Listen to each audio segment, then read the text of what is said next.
भगवान से भी शक्तिशाली उनका नाम क्यों हुआ? हनुमान जी और श्री राम के बीच युद्ध। नारद जी बड़े लीला बिहारी हैं। वे हर लीला भगवान के नाम, महिमा, गुण और शरणागति की महिमा को पुष्ट करने के लिए ही प्रकट करते हैं। वे स्वयं भगवान का साक्षात स्वरूप हैं। एक बार की बात है, सुकंत नामक एक राजा था। वो बड़ा प्रतापी था। उस समय भगवान श्री राम जी चक्रवर्ती सम्राट पद पर विराजमान थे। एक सभा में बड़े बड़े ब्रह्म ऋषि विराजमान थे। नारद जी सुकंत जी को सभा के बाहर मिल गए। नारद जी ने उनसे पूछा, अंदर प्रभु के दर्शन करने जा रहे हो? सुकंत जी ने कहा, हाँ। नारद जी बोले, वहाँ बहुत से ब्रह्म ऋषि बैठे हैं, सबको प्रणाम भी करोगे? सुकंत जी ने कहा, हाँ, मर्यादा है संतों को प्रणाम करने की। नारद जी बोले, विश्वामित्र जी को भी प्रणाम करोगे? सुकंत बोले, हाँ, वे तो ब्रह्म ऋषि हैं। नारद जी बोले, ब्रह्म ऋषि कहाँ हैं? वे तो क्षत्रिय कुल में कौशिक वंश में प्रकट हुए हैं। सुकंत बोले, हाँ, पर उन्होंने तपस्या से ब्रह्म पद प्राप्त किया है। नारद जी बोले,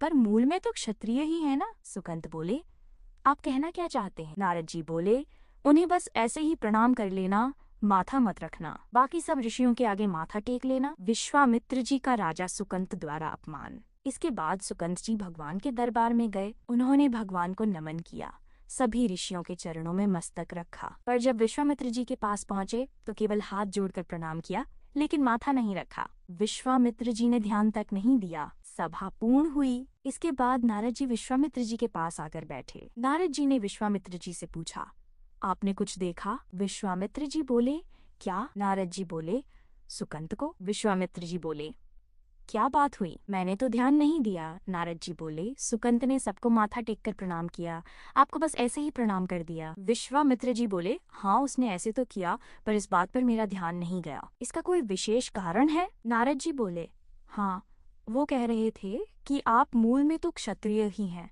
ब्रह्म ऋषि तो आप बाद में तपस्या से बने। ये सुनते ही विश्वामित्र जी को बहुत क्रोध आया। नारद जी ने कहा, उसे दंड तो मिलना ही चाहिए, आप जैसे ब्रह्म ऋषि के साथ ऐसा व्यवहार।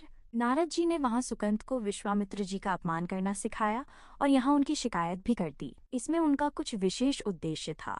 विश्वामित्र जी आवेश में खड़े हुए और बोले, रघुनाथ, आपके दरबार में हमारा अपमान हुआ है। श्री राम बोले, प्रभु, आपका अपमान। विश्वामित्र जी ने कहा, सूर्य अस्त होने से पहले सुकंत का मस्तक मेरे चरणों में होना चाहिए। इस पर श्री राम जी ने कहा, प्रभु, मैं आपके सामने सत्य वचन कहता हूँ, यदि सूर्यास्त से पहले मैं उसका मस्तक आपके चरणों में न डाल दूं, तो मैं रघुवंशी नहीं। आप शांत हो जाइए। नारद जी सीधा सुकंत जी के राजमहल पहुंचे।